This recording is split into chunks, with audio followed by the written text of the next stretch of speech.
What's up, YouTube? Zach here, and today we have a deck profile for you on Spellbooks. Now, most people kind of thought this deck sort of fell off the map, but I saw a post where Jack Brun, I guess he's a pretty popular European player, topped the Swedish Nationals, or got first, I mean, with a build similar to this one, or not similar to this one. I based my build off that one. So, and also Spellbook's tops like the ARG circuit. Two of them were in the top 16, and several other occurrences. So I figured, hey, Spellbooks are a pretty good deck. Still, maybe. I guess that was for me to find out, and I did agree. Spellbooks are still pretty good. I've been playing around with them a lot. Had some moderate success, and I figured just jump right into the deck profile. Why bore you? You're here for the deck. Whoop. And I actually do have a side deck, as you can see by that Rivalry of the Warlords. Alright, so for the monsters, pretty standard. Just one World of Prophecy. I felt like I'd be drawing it too much. I probably drew it. I played 4 rounds with it, and I probably drew it once every match. And there were several 2-0s. I think like 3 of the 4 were 2-0s, and I drew it in every match. So 4 out of 9 games, I think. That's pretty shitty.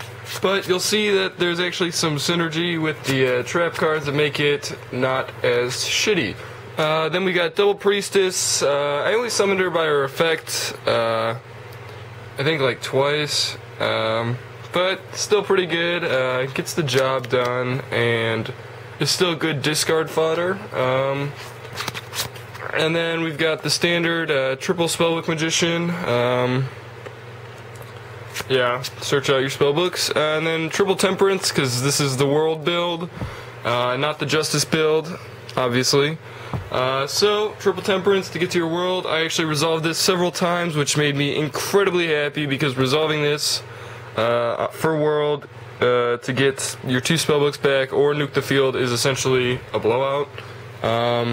This deck has a pretty good hat matchup too, with Fate and stuff like that. So, I mean, it's pretty good. Fate is still a card, which is essentially keeping this deck alive, in my opinion. We've got 3 Spellbook of Secrets. Search all your spellbooks. Next we've got 3 Spellbook Library of the Crescent. I opted to go for this. I used to be running Duality in my older builds, but this just... You can't run Duality in the World build, that's for sure, and I didn't really want to be running Upstart Goblin, because this gives you essentially a 1 in 3 chance of getting the card you exactly need, and then like a 2 in 3 chance of getting something decent. Whereas Upstart, you're just kind of winging it, going for traps or whatever, and I felt like I already had enough draw power. Next we got 2 Spellbook of the Master, that's pretty standard. 2 Tower, that's your draw power. Drawing an extra card every turn is just too good, I guess. I don't know why you wouldn't play that. We got Double Eternity, pretty standard, and then we've got 1 Fate. I only played 1 Wisdom, just because I felt like the world kind of could take care of any back row, and you only need the 1 back row, or the 1 Wisdom to protect the world, and you can recycle it. So I didn't really want to draw it that often. We got 1 life, same, didn't want to draw it, and 1 power, which is pretty standard. I think I might have used to run 2, but it's pretty bad. And then last spell card is 1 Book of Moon. I think that's 17 spells? I want to say 17 and 9 monsters. Yeah, because then we got 14 traps. I really like this kind of trap-heavy sort of prophecy build. Kind of keeps up with the current meta. We've got triple Reckless Greed, because missing your draw phase isn't a big deal when you have Tower, and drawing 2 extra cards is pretty cool. Gets you your extra spellbooks to drop Priestess, or gets you to that blue boy you need, or that extra spellbook, whatever, anything. We got 2 Deep Prison, which is like my favorite battle trap right now. Then we got Double Fiendish Chain. Decided to run these over Breakthroughs, just because I'm not really worried about the hat matchup, which is kind of where Breakthrough was good. Phoenix Chain kind of just stops it right then and there, so I don't really have to worry about it. So I just, in this deck, I felt Phoenix Chain was better. And then I'm also running double Raigeki Break, just to discard, pop a card. I thought this was better over Phoenix Wing right now, because as long as you're not popping hands or sanctums, you just have to play responsibly with your Raigeki Break, I guess.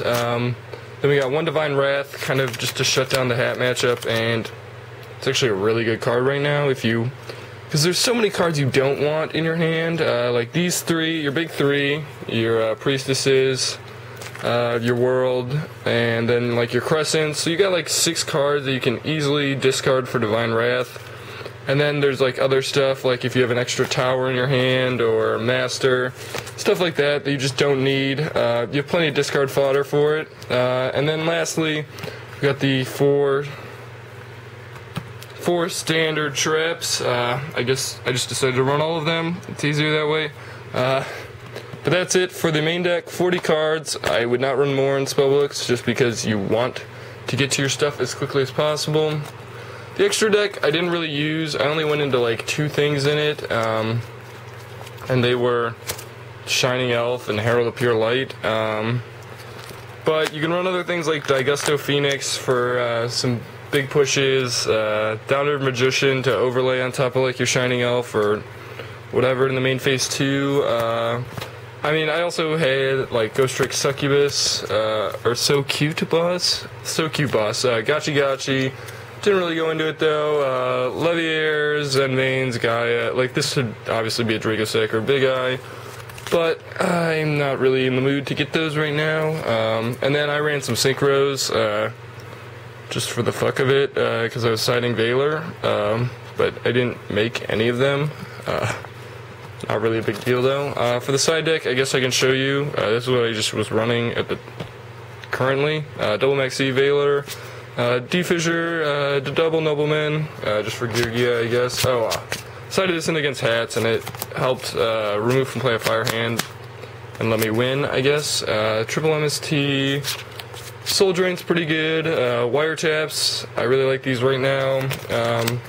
I didn't feel I needed to main them just because they're not good against everything, and so I don't want to be bricking with Spellbooks by drawing dead Wiretaps, because I would instantly set these, and I know that, and so I didn't want, like, the only time they'd be good against, like, decks where I didn't need them would be for the discard fodder, and they'd be set on my back row. Point is, you don't need them in the main deck, in my opinion, because Spellbooks can grind well enough, especially when they're getting a +1 every turn off tower. Deep Dark Trap Hole for dragons, and then Rivalry, for really anything that uses more than one type. We're all spellcasters here, so we don't really have to worry. That's it for this deck profile, though. I told you guys I'd have stuff coming more frequently, and hopefully now that can start happening. That's it for this video, and I will see you guys next time.